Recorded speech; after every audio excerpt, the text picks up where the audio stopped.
Drilling fluids are the secret sauce on HDD jobs, but they're often one of the most misunderstood aspects of drilling operations. There's a science to the mixing process for your drilling fluid. Here's a few pointers to help.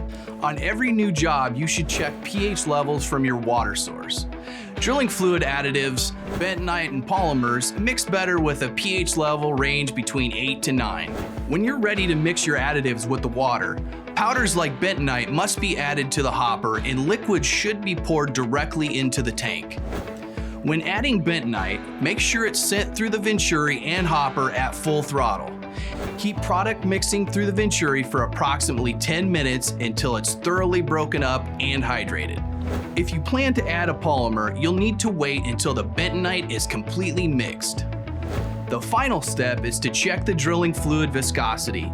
If it's too thick, add additional water or thinners. If it's too thin, add more drilling fluid additives. To learn more about mixing drilling fluids, talk to a Vermeer representative.